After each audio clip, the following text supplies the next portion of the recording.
सबसे पहले तो भाई मुझे ये हकीम शहजाद की एक न्यूज़ देखने को मिली है इंस्टाग्राम से, जिसमें ये कह रहे हैं कि 5 शादियां करने वाले मशहूर टिकटॉकर हकीम शहजाद लोहा पाड़ को खातून टिकटॉकर मुबैना ज्यादती की कोशिश के इल्जाम में गिरफ्तार कर लिया। यार आपकी 5 शादियां हो गई हैं, लोहा आपका फट रहा है, आपको अभी भी सुकून नहीं आ रहा है। आपने दानिया शाह को भी ले लिया, आपने 3 और 4 शादियां कर ली, कितनी लड़कियां आपने अपने पास रख ली और फिर अभी आपको सुकून नहीं आ रहा है, अभी भी आप जो है ऐसी हरकतों में मुलविस हो यार। खैर ये टिकटॉकर तो मैं इसको नहीं कहूंगा, ये जो अंकल है ये आजकल हर कोई टिकटॉकर बन के बैठा हुआ है, पेशे से ये हकीम है और वो भी इनसे काम सही से नहीं होता क्योंकि हर महीने जो है इनकी बीवियां जो है चेंज होती रहती हैं। मेरा ख्याल एक बीवी सेटिस्फाइड नहीं रहती, वो उसको पता चल जाता है इनकी सच्चाई का तो वो फिर चली जाती है, फिर दूसरी ये कर लेते हैं। सेकंड न्यूज़ जो मेरे सामने आई थी वो आई थी ये कशफ अंसारी की तरफ से, और मुझे किसी ने ये वीडियो भी दिखाई थी जिसमें कशफ अंसारी अपने मैरिज में जो वो प्रॉब्लम्स फेस कर रही है उसके बारे में बात कर रही थी। ये वीडियो थी, अब ये पता नहीं सच है झूठ है क्या है, मैं वेरीफाई नहीं कर रहा भाई, मुझे नहीं बोलना कोई कुछ भी। आपकी वीडियो लगी हुई है तो मैं देख रहा हूँ। तो उसके पास इतने पैसे नहीं थे कि वो मुझे मुंह दिखाई दे सके, बस उसके पास 1.5 लाख के मुंह दिखाई के लिए, तो उसने मेरे हाथ में पैसे पकड़ा दिए। मैं बहुत रोई, मैंने कहा यार तुम मतलब पैसे तो मैं भी कमाती हूँ, तुम मुझे 1 लाख रुपए का ही कुछ दे देते। आकाश जब मेरे पास यही है, अभी यही था, और 1 लाख में क्या ही अच्छी चीज आती, बस अभी कुछ टाइम की बात है, उसके बाद मैं तुम्हें अच्छी चीज दूंगा। मैंने कहा मैं लोगों को क्या बोलूंगी, लोग तो आपको बहुत बुरा भला बोलेंगे, लोगों को क्या है, जब छोड़ दो ना लोगों को। उसने मुझे ये नहीं कहा कि लोग क्या कहेंगे, मैं तो निकलूंगी कमरे से बाहर तो सब पूछेंगे तुम्हें क्या गिफ्ट मिला, और ऐसा ही हुआ। मैं कमरे से बाहर निकलने का मुंह दिखाई में क्या मिला, मतलब इनके अपने ही खानदान वालों ने मुझसे पूछा। अरे यार यहाँ पे बेसिकली ये हो रहा है, ये न्यूज़ फेक है, पहले तो ये बता रहा हूँ, क्योंकि वो यहाँ पर अपने शौहर की बुराई नहीं कर रही बल्कि ये बता रही है कि उसके शौहर के पास उसको देने के लिए कुछ नहीं था तो फिर उसने उसको कैसे कवर किया। मतलब एक प्रॉब्लम बता रही है, ना कि ये मैरिज क्राइसिस है जो वो शेयर कर रही है। जहाँ तक मैं इस चीज़ को समझ पा रहा हूँ तो बंद दिमाग लोगों अपने पास से अंदाजे मत लगाया करो, किसी के बारे में इस तरह से मत छापा करो। ये जो पोस्ट आपने ऐसे ही लगा दी इसकी ये भी वीडियो यूज़ करके जिसमें ये बातें कर रही है, ऐसे नहीं बोलो यार, ऐसे नहीं बनाया करो यार बातें अपने पास से। कुछ भी लोग बना देते हैं यार, हर किसी की शादी तोड़वाने पे लगे। मैं पहले लोग बोलते थे भैया शादी कब कर रहे हो आप, अब बोल रहे हैं कि भाई इनकी शादी कब टूट रही है। यार लोगों को मतलब इस चीज पे क्या खुशी मिल रही है यार। नहीं, वो जस्ट एक स्टोरी शेयर कर रही थी कि मतलब क्या हुआ था सुहागरात में जिसने उसको हर्ट किया, और वो उसके हस्बैंड की तरफ से नहीं बल्कि शायद लोगों की तरफ से हुआ था जिससे वो हर्ट हुई, या फिर हस्बैंड की उसको वो चीज अच्छी लगी, जहां तक मैं समझ सका हूं। तो यार ऐसे नहीं किया करो यार, गलत बात। और ये एक हमारी पीएम साहिबा है, इन्होंने नसीम शाह को 2 करोड़ का फाइन कर दिया है, और उसकी वजह ये थी कि नसीम शाह ने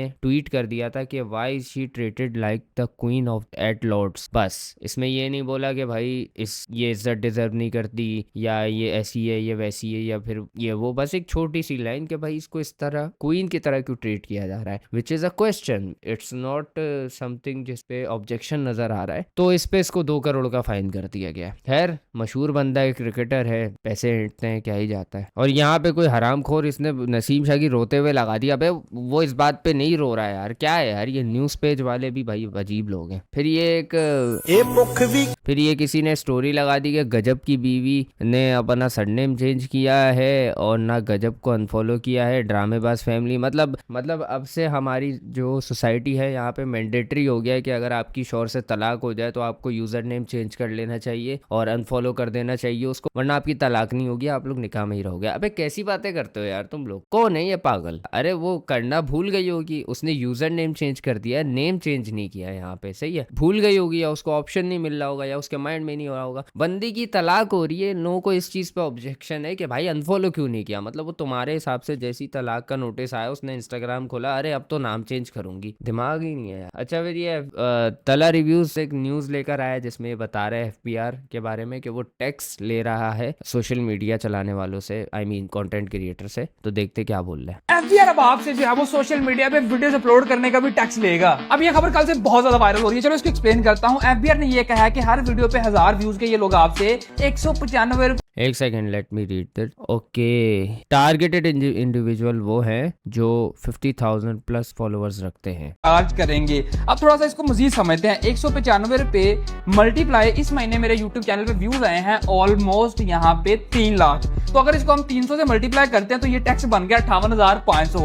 अब जो टोटल इनकम मेरी इस बार YouTube से आई है ना, वो आई है ऑलमोस्ट 1,10,000 के करीब। ठीक है, तो अब इसमें से अगर 58,500 हम निकाल दें तो पीछे अपने को 51,000 रह गया। 35 लाख का तो हमारा इन्वेस्टमेंट है। ये प्रॉबेबली फेक न्यूज होगी, ऐसा हो नहीं सकता, ऐसा हो नहीं सकता। अब मेरा घर इस चीज से नहीं चलता तो अपने लिए ठीक है, लेकिन जिन लोगों ने भी रिसेंट मोटिवेट होकर ये चीजें स्टार्ट की थी, कंटेंट बनाना और यूट्यूब वगैरह सारी चीजें, तो मतलब वो क्या बेचारे सोच रहे होंगे कि जब भी वो कुछ शुरू करते हैं चीज़ें खराब हो जाती हैं। और वैसे भी यार ये जिस बंदे ने FBR को सलाह दी ना यार, भरावा तेरी मेहरबानी, मतलब क्या रेंट, स्टूडियो, टीम, सारी चीजें ये कहां से पूरी होंगी भाई अगर सारे पैसे तुसी ले जाओगे। अब आई होप कि ये खबर जिस तरह हवा में फैली है ऐसे ही दूसरी साइड से निकल जाए, कुछ भी ऐसा ना हो। लेकिन हाँ, हो नहीं सकता क्योंकि ये फैली हुई हवा में जो है खबर है, तो हम लोग इसको सच नहीं मान सकते क्योंकि ये बहुत ही रिडिकुलस अमाउंट है। इतना तो मैं अगर सच बताऊं, इतना एक जॉब करने वाला या बिजनेसमैन भी पे नहीं करता होगा पाकिस्तान में, जितना एक कंटेंट क्रिएटर का एस्टिमेट लगाया जा रहा है। तो ये फजूल न्यूज़ है। आई थिंक ये वो गलत न्यूज़ दी जा रही है। अच्छा, ये क्या कह रहा है भाई? नसीम शाह के बारे में बेसिकली ये कह रहा था। स्पीचेस को नहीं कहते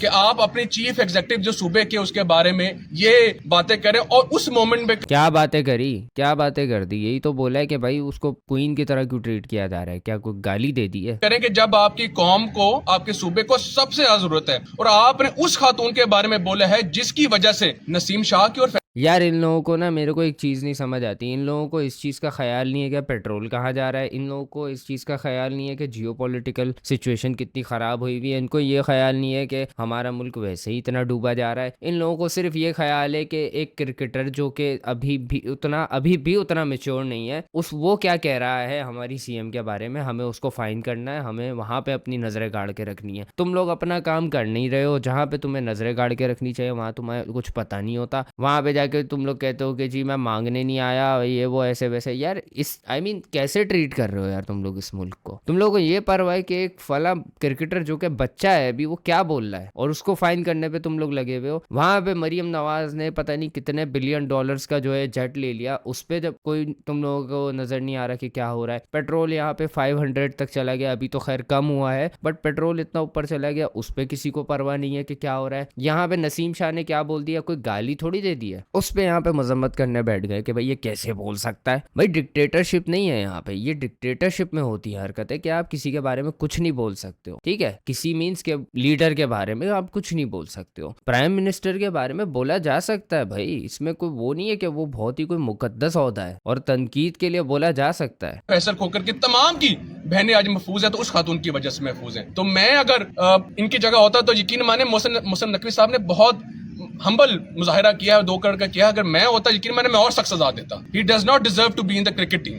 ये हमें देखें, ये क्या बात हुई? मतलब अगर कोई बंदा मरियम नवाज की रिस्पेक्ट नहीं करता तो उसको क्रिकेट टीम से निकाल दो, फिर वो भले कितना ही यूजफुल एसेट हो हमारे के लिए। यार तुम लोग जाओ, निकलो यहाँ से, तुम लोग जो काम करो अपना जाके, ये फजूल चीजों में नहीं पढ़ो कि he should not be in cricket team, करक हो जाए यहाँ से। अबे ये लोग अपने काम करते हैं नहीं यार, फालतू चीजों में ये लोग लगे रहते हैं कि भाई कौन क्या कह रहा है किसी के बारे में, और कोई तुम लोगों को काम धंधा नहीं है, बच्चों के पीछे तुम लोग पड़े हो। यार नसीम शाह को इतना कोई कह लो अडल्ट तो है, बट इतना मेच्योर आदमी नहीं है यार। वो मार देता है ब्लंडर, पहले भी उसने इंटरव्यू में एक ब्लंडर मार दिया था, बिकॉज वो इतना अभी बड़ा नहीं हुआ है यार दिमाग से, वो अभी स्टिल बच्चा है। शायद कहीं ना कहीं वो होगा, आई डोंट नो कितनी एज की है। नसीम शाह की क्या एज है यार? 23 साल का है। 23 साल का लड़का क्या बोल रहा है, इन लोगों को उससे फर्क पड़ता है। 23 साल के लड़के की स्टेटमेंट से इनकी सियासत में प्रॉब्लम आ रही है, इनकी मुल्क चलाने की गवर्नेंस में प्रॉब्लम आ रही है। यहाँ पे जो है मुल्क तबाह होता जा रहा है, इन लोगों को उसकी कोई परवाह नहीं पड़ी हुई। वहाँ पे कोई कुछ नहीं बोलेगा, इस तरह मजम्मत नहीं करेगा कि भाई मरियम नवाज ने या फिर ये जो शहबाज शरीफ है, इन लोगों ने जो ये पेट्रोल के दाम बढ़ा दिए हैं, रातों रात 100 रुपए बढ़ा दिए, 500 तक पेट्रोल ले गए, इस चीज पे कोई कुछ नहीं बोलेगा, कोई सफाई नहीं देगा। बल्कि एक औरत आके क्या बोलती है टीवी पे, ये सुनो जरा। भाई 110 रुपए से हमने 55 रुपए बढ़ाए हैं ना, अगर 110 बढ़ा देते तो आप लोग क्या कर लेते?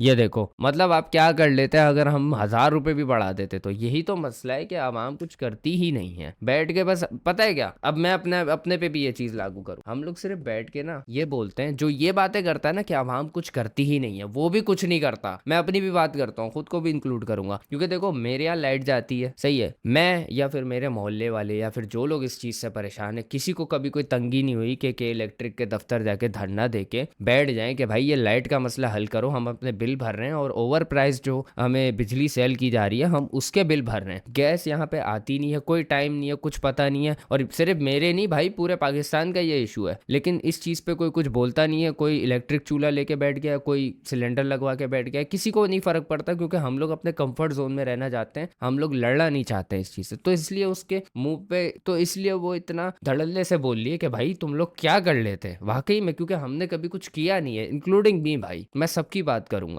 हम लोग सिर्फ बैठ के ज्यादा से ज्यादा, इन्फ्लुएंसर्स भी पता है क्या करते हैं, बैठ के ज्यादा से ज्यादा ये बोल देंगे कि यार आप लोग ना सिर्फ बातें करना जानते हो, हालांकि हम भी बातें ही कर रहे हैं, लेकिन आप लोग ना बातें करना जानते हो यार, कोई कुछ करता नहीं है, कोई अपने हक के लिए निकलता नहीं है। अबे तुम कोई तो शुरुआत करो ना, हम किसी की हिम्मत ही नहीं होती, कोई कुछ बोलता ही नहीं है, जाहिर सी बात है, ये ज्यादा से ज्यादा ना यही बातें हो जाती हैं कि भाई कुछ करता नहीं है कोई, तो इस चक्कर में हम लोग कॉम्प्रोमाइज करते रहते हैं सारे मिलके सब, और इस तरह कॉम्प्रोमाइज कर करके हमने ये बड़े बेड़ा गर्क कर लिया है कि हमें बेसिक हमारी जरूरियात नहीं मिल रही, जो कि होती हैं कि बिजली हो गया, गैस हो गई, और रोड्स हो गए जो कि पक्के होने चाहिए। अभी बारिश हुई, यहाँ पे कीचड़ कीचड़ हो चुका है, आप रोड पे निकल नहीं सकते, बाइक नहीं चला सकते यार, आप अपना जॉब करते हो तो आप जा नहीं सकते। एक तो यहाँ पे यार इतना कोई डिप्रेसिंग है ना, मैं कल भी ये चीज देख रहा था ना, मतलब मैं सोच रहा था जब मैं कि यार 500 रुपए पेट्रोल बस, हालांकि मेरा कोई ऐसा काम नहीं है कि मैं जो है चक्कर काटता फिरूं ऑफिस पे जाऊं, मैं तो यहीं पे बैठ के मैं जो करना होता कर रहा हूँ, तो मेरा कोई पेट्रोल का खर्चा नहीं है। बट मुझे इतनी परेशानी हुई ना ये सुन के, मैंने कहा यार मेरे माइंड में ये चीज है कि यार बंदा क्या करे, किस तरह रहे यार, यहाँ पे ना, यहाँ पे रोड्स की अच्छे रोड्स की फैसिलिटीज हैं, वो जब बना के हमें दिए जाते हैं तो बोला जाता है तुम्हारी नस्लों पे हम एहसान कर रहे हैं, इतना बड़ा बड़ा थैंक यू लिख देते हैं अपनी पार्टी का नाम लिख के, जैसे बाप की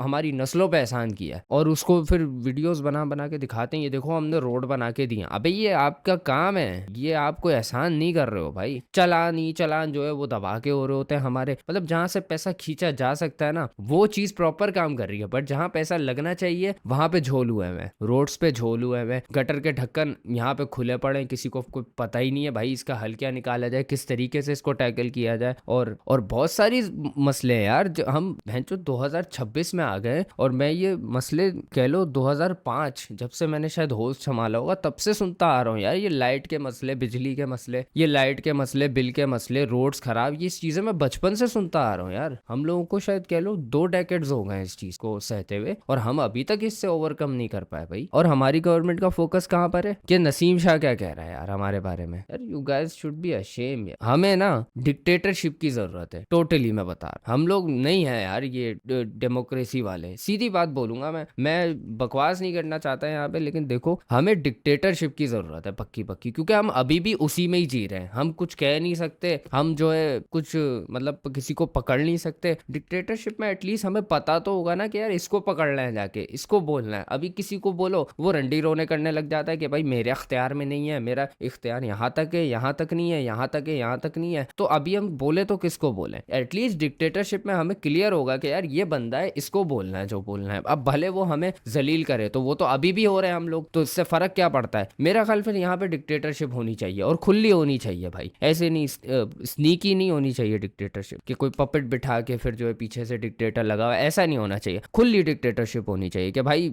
हाँ है यहाँ पे, जो कर सकते हो कर लो, काम करवाने उस डिक्टेटर के पास जाए कि भाई हमारा ये फला काम है, यहाँ पे ये मसला है, ये हल करवा दो, अगर वो करे तो भाई तेरी मेहरबानी, थैंक यू लिख के लगा दियो बड़ा सा, क्योंकि अभी भी वही होता है, थैंक यू लिख के लगा दियो बड़ा सा ज्यादा से ज्यादा, और नहीं करवा सकते तो भाई थूक दे हमारे मुंह पे, चले जाते हैं हम, कोई कॉम्प्रोमाइज कर लेंगे जैसे अभी भी करते हैं। तो फर्क क्या है यार, हम डिक्टेटरशिप ही दे दो हमें। ये चुतियाब क्यों मचाया जाता है फिर के हर बार के भाई अपना लीडर चूज करो, जब लीडर चूज करो तो हमारी मर्जी का आता नहीं है भैंचो, और चूज भी हम किन में से करें यार, उनमें से जिसमें हम किसी पे ट्रस्ट ही नहीं कर सकते, उस पे ट्रस्ट करने जाए तो उसके अलग मसले हैं कि वो ये करके बैठा हुआ है, उस पे करने जाए तो उसके अलग हिस्ट्री है कि वो जेल जा चुका है, चोरी कर चुका है, पता नहीं क्या क्या कर चुका है, तो बंदा ट्रस्ट किस पे करे यार, किसको वोट दे यहाँ पे। तो ये सिस्टम खत्म हो जाना चाहिए मेरा ख्याल, और यहाँ पे जो है ना खुली डिक्टेटरशिप होनी चाहिए कि भाई ये बंदा है, ये जिम्मेदार है हर चीज़ का, जो बोलना है इसको बोलो। ये अगर तुम्हारे मुंह पे थूके तो आगे से आप कुछ बोल नहीं सकते, क्योंकि ऑब्वियसली डिक्टेटरशिप है, आपको फाइन होगा क्योंकि डिक्टेटरशिप है। अगर ये आपका काम कर दे तो ये थैंक यू लिख के लगाएगा बड़ा सा, और अपनी तस्वीर भी लगाएगा, जो कि अभी भी होता है। तो बात खत्म भाई, हम लोग उसी में ही जी लेते हैं ना यार। हम लोग को क्यों चूतिया बनाया जा रहा है कि आप लोग आज़ाद मुल्क हो। फिर ये जो है हकीम शहजाद की एक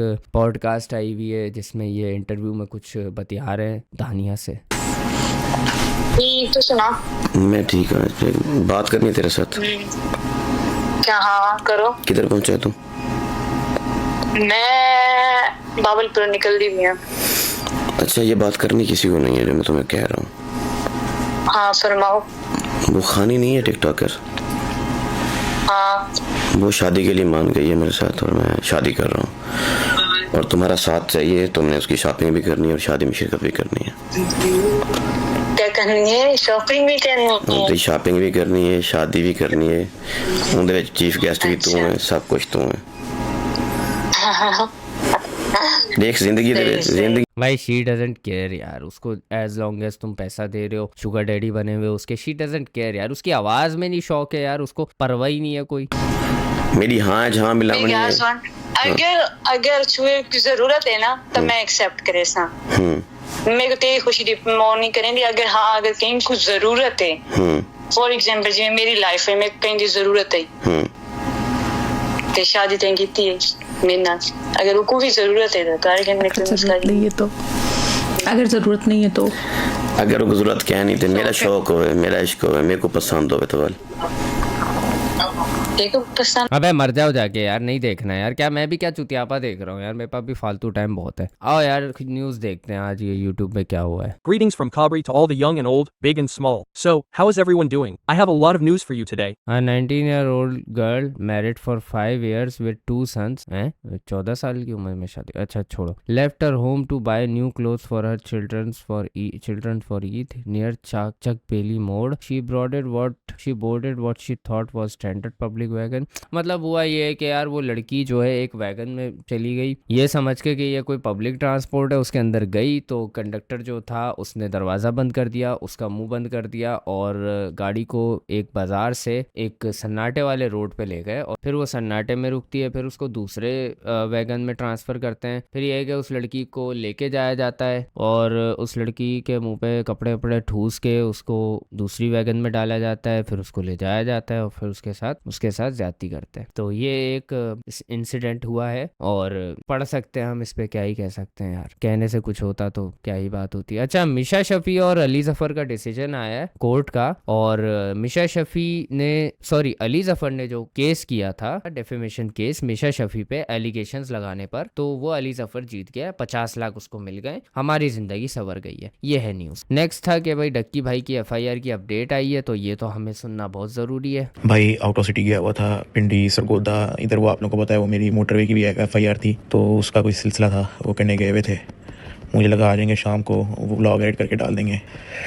मैं अभी पहुंचा हूँ थोड़ी देर पहले भाई, नींद से थोड़ी सी हालत टाइट है, कल कंफर्म डाल दूंगा, कंफर्म। और यार जो गालियाँ देनी है तो मुझे पता है यार, मैं अभी मिसकमिटमेंट बहुत ज़्यादा है, लेकिन यार जेन्युइन कल जो व्लॉग मिसकमिटमेंट की तो आदत बहुत है यार इस बंदे को। अच्छा, ये कंवल आफ्ताब ने क्या बोला है, साइलेंट गर्ल को एक्सपोज कर दिया है। क्या बोला है साइलेंट गर्ल के बारे में कलम आफ्ताब ने? अच्छा, साइलेंट गर्ल ने एक्सपोज किया कंवल आफ्ताब को, क्या बोला है? फैमिली का लकब क्यों दिया है मैं आप लोगों को एक्सप्लेन करती हूँ। हम लोग जब पॉडकास्ट करने गए थे ना कंवल के पास, तब इसने हमें बिठा के ना, मतलब कि इसने पॉडकास्ट तो हमसे ले लिया था, मतलब उस टाइम इसने मतलब वो बातें निकलवाई जो कि मुझे नहीं चाहिए थी, इसको नहीं चाहिए था करना, क्योंकि मेरी जिंदगी थी। लेकिन चलो इन लोगों ने अपना पॉडकास्ट चलाने के लिए मेरी उन्हीं बातों को पकड़ा था जिनसे मैं हर्ट होती थी।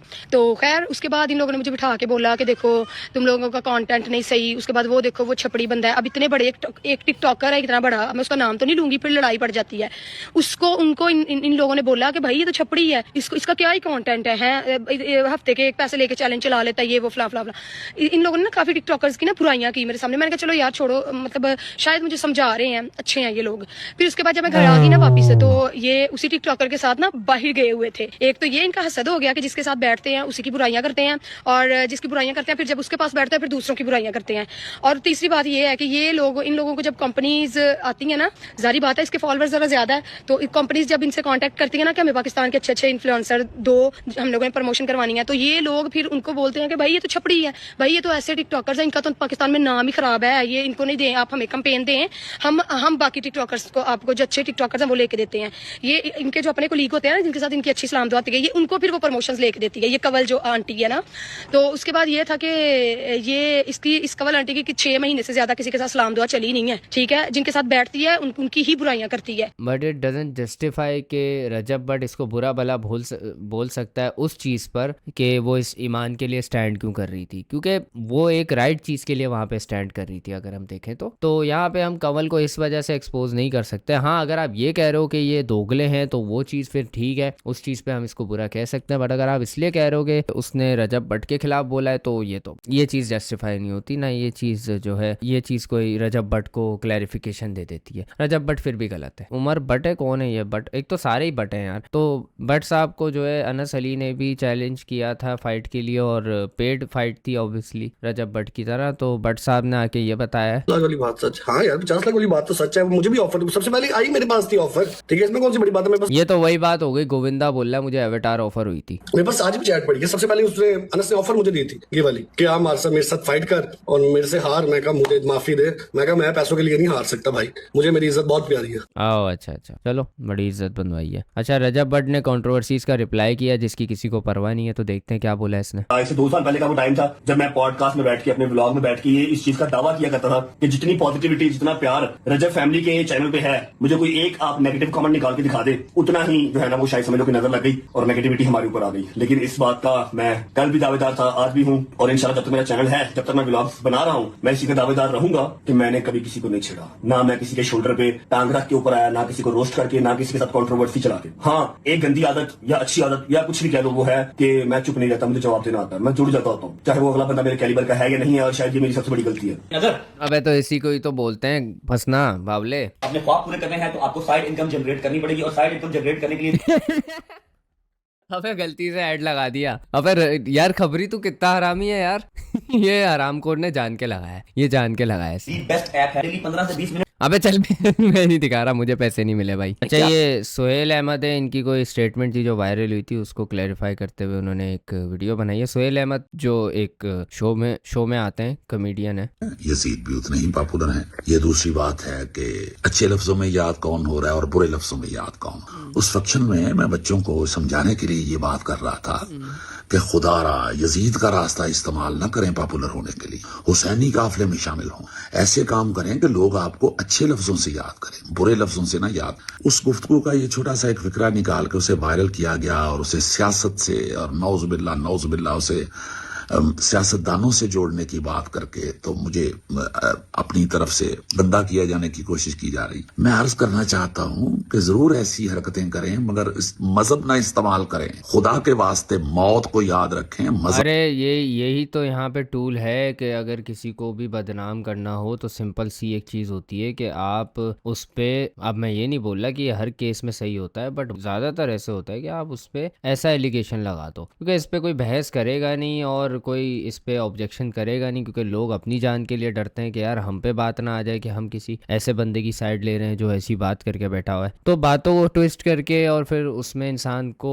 मजहबी तौर पे इस तरह गलत दिखाना बहुत आसान कर दिया यहाँ पे, ये तो है। अच्छा, पाक व्हील्स एक्सपोज हो चुका है, कैसे देखते हैं। ये कोई बच्चा है, इसने एक्सपोज किया है। हर बंदा स्कैम व्हील्स को एक्सपोज कर रहा है, तो मैंने सोचा कि मैं क्यों पीछे रहूं। लेकिन मेरी कहानी में थोड़ा ट्विस्ट है, आप लोग देख के बता नहीं सकोगे कि हम दोनों में से विक्टिम कौन है। इन लोगों ने मुझे 1 जनवरी को ये मैसेज किया और मेरा नया साल इतना मुबारक हुआ, मेरे 14 तबक रोशन हो गए। मैंने कहा यार ये लोग भी मेरी रील्स देखते हैं, अब तो बड़ी गेमें होंगी। फिर मैंने इनको फौरन रिप्लाई किया, मैंने कहा यार आज व्हाट्सएप पे मेरे साथ रील करो ये वो। इन्होंने कहा यार हम आपके साथ रील करेंगे, आपने हमारे सर्विस सेंटर पे आके रौला जमाना अपना, ठीक है, OG मिलियन व्यूज वाला, ठीक है, वही वाला रौला जमाना। मैंने कहा डन सीन है। ना मैंने इनसे पैसे मांगे, ना मैंने इनसे पेट्रोल का खर्चा मांगा। मॉडल टाउन मुझे बुला रहे थे, अब ऐसा बकरा तो उनको कहीं नहीं मिलना था, लेकिन इन्होंने एक बहुत बड़ी गलती कर दी। इन लोगों ने मुझे कहा कि यार आप हमें छोटा सा फेवर दे सकते हैं, और ये बात मुझे बिल्कुल भी हजम नहीं हुई। अब ये हरकत ही ऐसी थी तो मैंने कहा ठीक है, आप लोगों को शाउट आउट ही चाहिए ना, ये लो शाउट आउट था। ये स्टोरी देखने के बाद इन लोगों की हालत इतनी खराब होगी कि ये जो सरीना कैरेक्टर है, सबसे पहले तो मैं आपको बता दूं ये कैटफिश है, ठीक है, ये लड़की वड़की कोई नहीं, कोई 40-50 साल का बाबा बैठा है। ये आके मुझे कहना शुरू किया कि यार आप स्टोरी रिमूव कर दो, मेरे सीनियर्स ने भी देख लिया, मुझे बहुत डांट पड़ेगी। मैंने कहा यार आप टेंशन ना लो, कुछ नहीं होता। एक तो मैं आपको इतनी डब्ल्यू मार्केटिंग दे रहा हूँ, ऊपर से आप कह रहे हो कि स्टोरी रिमूव कर दो। मैंने कहा मैं कोई स्टोरी रिमूव नहीं कर रहा, लेकिन फिर काफी तंग करने के बाद मैंने कहा यार अच्छा मैं कर देता हूँ रिमूव स्टोरी, क्या याद करोगे, क्यों मैं किसी की बदवा लूँ। इसके बाद इंस्टाग्राम की एक और स्टोरी लगाई थी। हाँ अच्छा बहुत गलत हुआ। हाँ मेरे साथ भी हुआ था, पार्क व्हील्स वाले मेरे पास आए थे। मैं अब सब बता रहे तो मैं भी बता ही देता हूँ यार। हुआ कुछ यूँ था कि पार्क व्हील्स वालों ने मेरे इंस्टाग्राम पे मैसेज किया, मुझे रीच आउट किया और बेसिकली उनको मेरे साथ एक रील बनानी थी। तो उन्होंने बोला हम आपको जो है स्टफ़ वगैरह सप्लाई करेंगे फॉर योर कार, और फिर आप जो है ऐसे ऐसे कर लेना, मतलब हमारी तरफ से फ्री स्टफ़ ले लेना और उसको जो है अपनी गाड़ी में लगा देना और फिर बता देना कि आपको ये पार्क व्हील्स की तरफ से मिला है। बेसिकली ऐसी वीडियो थी। सो मैंने सिंपली आगे से कह दिया कि यार मेरे पास गाड़ी ही नहीं है, मैं क्या करूँगा। तो मतलब यहाँ पे स्कैम ये है कि आपको पता है कि मेरे पास गाड़ी नहीं है, फिर क्यों आप मेरी जला रहे हो। तो यार पार्क व्हील्स वाले बहुत घटिया लोग हैं। मैं नहीं बात कर रहा यार, कट्टी